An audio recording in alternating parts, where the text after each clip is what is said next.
Pipe डाल के आ जाते वापस। उसने कैलकुलेट किया तो पता चला 2 करोड़ की रोजाना ऑयल की चोरी हो रही है। उस मेजर साहब ने जाके रेड किया, उन्हें बंदे अरेस्ट किए इंटीरियर सिंध में जहां जहां उनकी गाड़ियां खड़ी होती थी, और सारे बंदे अरेस्ट करके उन्होंने FIR दर्ज कराई। उसके बाद वो जो ऑयल माफिया था, मेजर साहब को नहीं पता था ऑयल माफिया का कि कितना बड़ा, उस पर प्रेशर आया, उसने कहा मैंने FIR दे दी है, इसमें जो NLC के अफसर हैं उनके खिलाफ भी मैंने दे दिया है, जो JCU पकड़े गए उनके खिलाफ भी दे दिए गए। तो इतने में DG NLC थे मेजर जनरल जहीर, वो उन्होंने NLC हेडक्वार्टर विजिट किया, उन्होंने कराची में, उन्होंने बताया कि सर ये हो रहा है, यहाँ ऑयल चोरी हो रहा है रोजाना 2 करोड़ का, और ये जो गाड़ियां खरीदी गई हैं इसमें भी गलत इनवाइसेस दी गई हैं, हर गाड़ी में गवर्नमेंट को 20-20 लाख का नुकसान हुआ। तो उन्होंने कहा मैं कार्रवाई करूंगा। तो कुछ दिन जब कार्रवाई नहीं हुई तो उनको पता चला एक और उन्होंने कोई वहां जुर्म किया, तो उसको बताने के लिए वो फौरन पिंडी आए और DG NLC को जाकर मिले कि सर ये एक नई कार्रवाई वहां पर हो गई है। DG NLC ने देखा और उसने कहा कि साथ अपने अफसर को भेजा कि आप इसके साथ कराची जाओ, वहां से एविडेंस कलेक्ट करो, हम कार्रवाई करेंगे।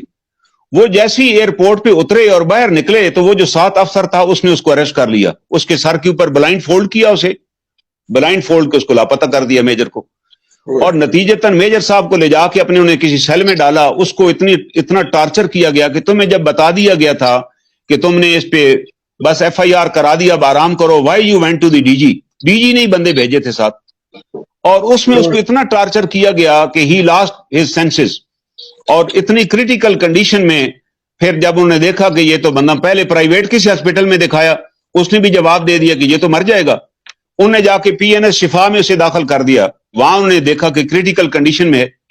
और चंद दिन गुजरे, जब उसने थोड़ी सेंसेस गेन की तो उसने अपनी फैमिली को बताया कि जी मैं तो यहां पड़ा, उसकी बीवी वहां पहुंच गई। उसने फिर एक लेटर लिखा कि मेरे खामद के साथ ये क्यों हुआ है। तो आप हैरान होंगे कि कोर कमांडर कराची जो पार्ट था इस पूरी गेम का, उसने COMP को कहा कि इसको जाके हॉस्पिटल से उठा लो। COMP ने कहा कि सर वो हॉस्पिटल में दाखिल है, मैं कैसे उठा सकता हूं। करण साहब कौन था कोर कमांडर? ये एहसन सलीम हयात साहब थे, वाइस चीफ जो बाद में बने। अब उन्होंने, अब COMP बड़ा कानूनी आदमी था, उसने कहा जी मैं ऐसे तो नहीं उठाऊंगा, मुझे रिटर्न ऑर्डर दें। तो कोर हेडक्वार्टर ने रिटर्न ऑर्डर दिया कि पिक अप दी अफसर, उसको वहां से रिसीव करो। वो गया वहां पे, उसने, डॉक्टरों ने एहतजाज किया, उसने कहा सर आप जो इसकी इंस्ट्रक्शन देना चाहते हैं वो लिख कर दे दें, हम इसका खुद ट्रीटमेंट कराएंगे। वो हॉस्पिटल से फिर उठा कर ले गए और MP की किसी बैरक में जाके डाल दिया विदाउट एनी ट्रीटमेंट। जब वो दोबारा मरने वाला हो गया तो उन्होंने उसको कंसिडरिंग में डेड बॉडी बाहर फेंक दिया किसी जगह।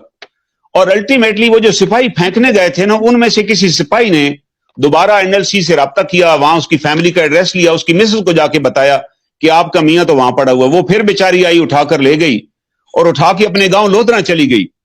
उसने वहां जाकर उसका ट्रीटमेंट करवाया, और जब वो बेचारा रिकवर हुआ, अभी तक ही वॉज इन शॉक। उसने कहा जी फौज फौरन रिस्पॉन्ड करेगी। जैसे ही रिकवर हुआ उसने फिर दोबारा आर्मी चीफ और अपने इसको खत लिखा AG को कि जनाब मेरे साथ ये सलूक हुआ और मैं घर में मर रहा हूं। तो जनाब दोबारा एजेंसीज एक्टिवेट हुई, लोधरा में उसके घर पे रेड किया, फादर इन लॉ के घर पे, उसको फिर उठाकर ले आए और फिर ला के किसी सेल में डाल दिया। वो फिर 6 महीने सेल में रहा। फिर एहसन सलीम हयात साहब by that time vice chief बन गए, उनको सारा केस पुटअप हुआ, साथ इंक्वायरी रिपोर्ट भी पुटअप हुए कि ये 8 अफसर हैं, जो और भी 8 अफसर, इन सब का कोर्ट मार्शल किया जाए। किसी का कोर्ट मार्शल ना हुआ, और सलीम हयात साहब ने अपने कलमों से लिख दिया कि अफसर शुड बी इमीडिएटली डिसमिस्ड। जबकि अफसर को तो आर्मी चीफ भी डिसमिस नहीं कर सकता, उसके लिए प्राइम मिनिस्टर की अप्रूवल चाहिए। डिसमिस कर दिया गया और डिसमिस करके उसको फिर घर भेज दिया गया। वो घर चला गया, ही लॉस्ट हिज सेंसेस। अब उसको कोई याददाश्त ही उसकी खत्म हो गई। 1.5-2 साल के ट्रीटमेंट के बाद जब उसने याददाश्त गेन की तो वो सरगोदा की सब्जी मंडी में सब्जी बेचता था बेचारा। मेरा उसने एक प्रोग्राम सुना हामिद मीर के साथ टीवी पे, जिसमें मैंने कहा it is the mind set of a general. जब एक जर्नैल फैसला करता है तो बाकी जर्नैल फिर सारी जिंदगी उस फैसले को इंप्लीमेंट कराते रहते हैं, उस फैसले से पीछे नहीं हटते। जो फैसले मुशर्रफ कर गए, ये बाद में उसके successor they will follow the decisions of Musharraf, चाहे सारे जहन्नम में चले जाएं, they will never bother this thing. तो उसने वो मेरा प्रोग्राम सुना, वो मेरे पास पिंडी आ गया और अपने मुझे उसने डॉक्यूमेंट सारे दिखाए। मैंने कहा तुम दोबारा कराची जाओ, लोग भूल चुके होंगे तुम।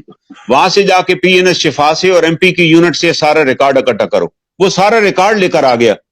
मैंने यहां 2015 में रिट दायर की और वो जस्टिस, एक जस्टिस से उस जमाने में जस्टिस जफरुल्लाह खान खाकवानी साहब, وہ 9 بجے صبح آتے تھے, وہ 9:30 بجے اندر سے کورٹ سے نکلے, چیمبر سے, انہیں پوری میری پیٹیشن پڑھی اور پڑھ کے بڑے حیران ہوئے کہ دس از ہیپننگ ود سرونگ افسر کے ساتھ یار یہ سلوک ہو گیا. میں کہا سر ڈاکومنٹ لگے ہوئے. انہیں فوراً نوٹس جاری کیا کہ ان سے کمنٹس مانگے کہ تحریری جواب جمع کرائیں. آپ اندازہ لگائیں ظفر اللہ خاقوانی صاحب کو چند مہینے بعد ناٹ کنفرم کر کے گھر بھیج دیا گیا, اور اس لیے گھر بھیجا گیا کہ یار آپ نے کیا ضرورت تھی آپ کو نوٹس جاری کرنے کی, آپ کہہ دیتے کہ یار آپ 3 سال بعد آپ آئے, میں کیس ہی نہیں سنتا.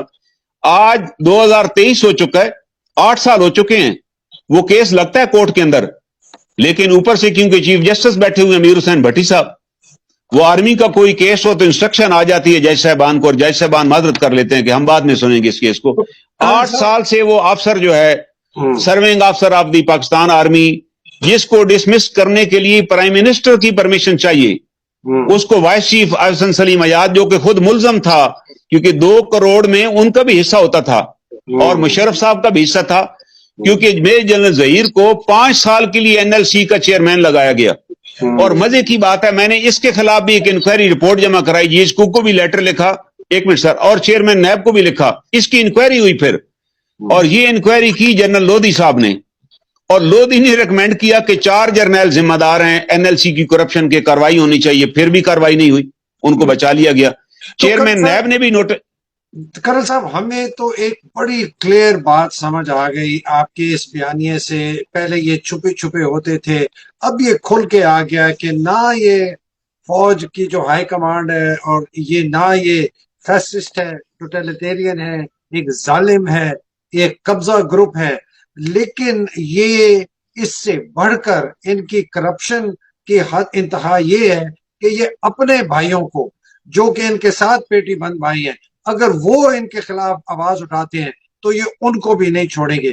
تو میں آج کی نشست اگر آپ اجازت دیں ادھر پوز کروں گا, ہم اگلے ہفتے آ کے نا اسپیسیفک کیسز سے آگے بڑھ کے آپ سے رائے ہم لینا چاہتے ہیں کہ یہ جو خوف انہوں نے پاکستان کے اوپر ڈالا ہوا ہے, اپنے افسروں پہ ڈالا ہوا ہے, سیاستدانوں پہ ڈالا ہوا ہے جو کہ کرپٹ نہیں ہیں, اور اچھے لوگوں کے پہ ڈالا ہوا ہے, آپ پر ڈالنے کی کوشش کر رہے ہیں, میرے پر ڈالنے کی کوشش کر رہے ہیں, یہ خوف ختم کیسے ہوگا؟ میں اس کی طرف جانا چاہتا ہوں کرنل صاحب آپ سے. انشاءاللہ یہ انشاءاللہ ختم ہوگا. میں آخری بات کرنے سے پہلے حضرت علی کرم اللہ وجہہ کا ایک لیٹر ہے, یہ بتانا چاہوں گا آج تاکہ بات اس پہ کنکلوڈ ہو جائے. حضرت علی کرم اللہ وجہہ کے زمانے میں بھی سول وار کی کنڈیشن تھی, وہاں بھی خوارج تھے, جنگیں ہو رہی تھی, یہی حالات تھے جیسے آج ہمارے حالات خراب ہیں. تو انہوں نے تمام کمانڈرز کو ایک خط لکھا, کیونکہ اس زمانے میں جب جنگیں ہوتی تھی, لشکر روانہ ہوتے تھے, لوگوں کو ریوڑ گم ہو جاتے تھے, بچے لاپتہ ہو جاتے تھے. انہوں نے تمام کمانڈرز کو لکھا کہ you should be very careful with the people. آپ لوگوں کے بچوں کو ڈھونڈیں, ان کے والدین تک پہنچائیں. اگر آپ لوگوں کے ساتھ یہ سلوک کریں گے تو لوگ آپ کے ساتھ محبت کریں گے. انہوں نے لکھا کہ جو فوج ہے وہ ریاست کی طاقت ہے اور ریاست کی گریس ہے, اور انہوں نے کہا وہ تب قائم رہ سکتی ہے کہ اگر آپ شہریوں کے ساتھ محبت والا سلوک کریں گے, ان کے کام آئیں گے. یہ حضرت علی کرم اللہ وجہہ نے آج سے 1400 سال پہلے یہ لیٹر ان کی کتاب میں شامل ہے, لیٹر فوج کے ذمہ لگایا کہ آپ ڈھونڈیں ان بچوں کو اور ان کے پیرنٹس کو ملائیں, تب جا کر آپ سچے کمانڈر اور سچے سپاہی بنیں گے. اور آج انگلیاں جو ہے, جتنے ججز نے آرڈر جاری کیا, بھی ججز کے پاس تو کوئی بندوق نہیں ہے, کوئی توپ نہیں ہے کہ وہ ٹینک لے کر آ جائیں. 450 پروڈکشن آرڈر کمیشن نے جاری کیا ہے کہ ان لوگوں کو رہا کریں, they are enforce disappearance. ایک بندہ بھی رہا نہیں کیا گیا. تو اس کے بعد آپ سوچ لیں کہ کس طرح ریاست کے اوپر ایک خوف کی فضا تاری, ہر بندہ ڈرا ہوا ہے کہ جی وہ مجھے اٹھا لیں گے, میں لاپتہ ہو جاؤں گا. کرنل صاحب یہ وہ المیہ ہے, لیکن یہ خوف ختم ہو جائے گا, ہو گیا ابھی تقریباً. آپ یاد رکھیے یہ ختم ہو جائے گا انشاءاللہ. نیکسٹ پیج ہم کریں گے اس پہ. جی تو آپ نے بڑے زبردست آپ نے بتائی بات. ہم اسی فکرے سے شروع کریں گے اگلی نشست میں انشاءاللہ خوف کیسے ختم ہوگا. کرنل انعام الرحیم صاحب بہت بہت شکریہ, بڑے زبردست مجاہد ہیں آپ, حق کی بات کرتے ہیں بالکل صاحب. ناظرین آپ نے کرنل انعام الرحیم تھینک یو جی, بہت شکریہ کرنل صاحب آنے کا, آپ نے ان کا سنا. اللہ سبحانہ تعالیٰ کرنل انعام الرحیم جیسے مجاہدوں کو اپنے حفظ و امان میں رکھے, ایسے اور مجاہد پیدا کرے. پاکستان کی حقیقی آزادی کی جنگ لڑنے والے, رول آف لا کے جو لڑ رہے ہیں, ان کو حفظ و امان میں رکھے. پاکستان زندہ باد, پاکستان پائندہ باد. الہی آمین. السلام علیکم. خدا. Thank you very much G.